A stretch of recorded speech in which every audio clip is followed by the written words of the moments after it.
Imagine growing up in a neighborhood where parents bought their home for $200,000. Today, it's now worth more than $1.5 million. And you can't even afford the rent nearby. This is the story for thousands of Bay Area families. So this is a small house in San Jose, 1,200 square feet, nothing fancy. Built in the 1950s, no major renovations, just a decent little home tucked into a quiet neighborhood. A few years ago, it sold for $680,000. Today, it's now worth more than $1.5 million. Now, across the Bay Area, these stories aren't surprising anymore. They're expected. A 2-bedroom condo in Santa Clara now goes for $850,000. A 3-bedroom single-family home in Palo Alto now goes for $3 million after 15 offers. But just 20 years ago, this wasn't the case. Now, prices were high, sure, but they didn't feel like this. Back then, a young couple might still imagine buying a home. Teachers lived near the schools they taught in. Nurses lived near their hospitals. You could rent a 1-bedroom apartment in San Jose for as low as $1,200. So, what changed? And why did it change so fast? The Bay Area has always been tied to tech, but around 2010, it went to overdrive. Google was expanding aggressively, not just in Mountain View, but buying up land across Sunnyvale and San Jose. Its workforce ballooned, its shuttle routes stretched further north, and neighborhoods near any Google office saw home prices rise faster than inflation. Apple was building something entirely different. In 2017, the company opened its $5 billion campus in Cupertino. And from the sky, it looked like a spaceship. With sleek glass walls and miles of bike paths, it was a long-term investment, a physical anchor for a workforce that would define Apple's next chapter. Meanwhile, Facebook, now Meta, transformed from a growing social network into a full-blown tech titan. In 2010, it had about 2,000 employees, but by 2020, it had over 50,000 employees. It expanded its Menlo Park campus, snapped up adjacent properties, and made housing near its offices unaffordable for almost anyone not working in tech. And all around them, a new wave of companies, Stripe, Airbnb, DoorDash, Coinbase, Nvidia to name a few, were minting not just users, but millionaires. These companies brought in high-paying jobs, and the people filling them needed places to live. Suddenly, the housing market wasn't just made up of local buyers. It was filled with engineers earning 6 figures a year, founders cashing out equity, and remote workers getting Bay Area salaries while living anywhere. When the pandemic hit, the housing market didn't crash like many expected. In fact, it actually took off. The Federal Reserve slashed interest rates to near zero, pushing mortgage rates down to historic lows around 2.5 to 3%, and suddenly borrowing money to buy a home became cheaper than it had been in decades. $1 million loan might have sounded insane before, but with ultra-low rates, the monthly payments felt manageable. Buyers could stretch their budgets further, and investors saw an opportunity. People weren't just buying homes, they were competing for them, aggressively, and paying far more than asking. But here's the thing, demand didn't just rise, but supply also stayed the same. The Bay Area has one of the worst housing shortages in the entire country. For decades, cities here have made it incredibly difficult to build new homes. Zoning laws lock up most residential neighborhoods for single-family homes only. And in San Jose, that's about 94% of the city. In Palo Alto, the percentage is even higher. That means no duplexes, no fourplexes, no small apartment buildings, options that could help ease the shortage. Even when developers do try to build, the process is slow, expensive, and often blocked. Permits can take years, public hearings drag on, projects can get sued or stalled. A big part of this comes down to local residents. Because in many cities, neighborhood groups and homeowners have strong influence. They often oppose new developments, fearing changes to neighborhood character, traffic, and property values.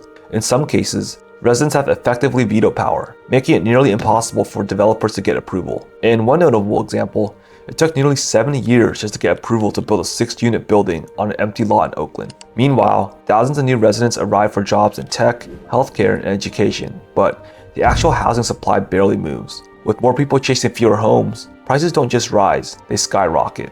But this isn't just about numbers, it's about the people. Because when homes cost this much, when rent is this high, it starts pushing people out. It's not unheard of for teachers to report spending over an hour commuting each way, with many forced to live outside of Santa Clara County entirely because local rents are just simply unaffordable. For example, the median rent for a 1-bedroom apartment in a city such as Cupertino has surged past $3,000 per month, often more than 50% of a teacher's monthly income. Meanwhile, even high-earning tech workers are leaving. In recent years, over 20,000 Bay Area tech employees have relocated to lower-cost cities such as Austin, Phoenix, and Denver, according to LinkedIn data. These workers often cite housing costs as the primary reason. The median home price in Austin is roughly half of that in San Jose, making home ownership much more achievable where it once felt impossible. And then there are the people who grew up here, in places like East San Jose, East Palo Alto, and Richmond, who now find themselves priced out of the very neighborhoods they helped shape. The culture, the community, the identity of this region is tied to the people who lived here, worked here, and built their lives here. And when they leave, something is lost. Now you might wonder, why don't we just build our way out of it? And in theory, yes, we could, but it isn't that simple. During the pandemic, construction costs soared. The prices for lumber tripled, and prices for concrete, steel, labor all became more expensive. A project that cost $40 million in 2019 might now cost $60 million or more. And developers faced with high costs and endless delays often decide it's not worth the risk, especially when the only way to make the math work is to build luxury units. So the affordable housing we desperately need, often it never gets built. Meanwhile, the clock keeps ticking. More people arrive, more people are priced out, and the gap just keeps widening. Now, for the first time in years, the housing market is slowing down. Interest rates have gone back up. Monthly mortgage payments are higher. Bidding wars are less common. But prices aren't crashing. They're just stabilizing at a high level. To fight this, California passed two major laws in 2021, SB 9 and SB 10. SB 9, sometimes called the Home Act, allows homeowners to split their lot and build up to 4 homes, a duplex on each lot, without needing full city council approval or public hearings. SB 10 goes a step further, giving cities the option to rezone areas near transit or job centers to allow up to 10 units on a single parcel, bypassing environmental reviews that often delay projects.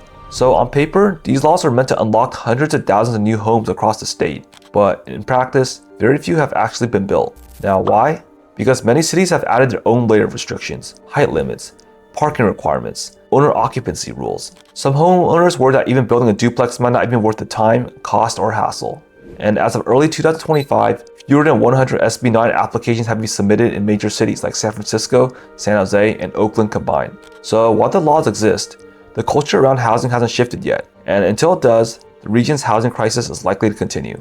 So it will take some time to fix, years, maybe decades, to undo decades of underbuilding. And during that time, more people will be forced to decide whether they can make a life here, or whether it's time to leave. The Bay Area has always prided itself on being innovative, forward-thinking, and open. But right now, housing is testing all of that. Because if only the wealthy can live here, what kind of innovation, what kind of diversity, what kind of community are you really preserving? Let me know what you think in the comments. Do you think the Bay Area can turn things around?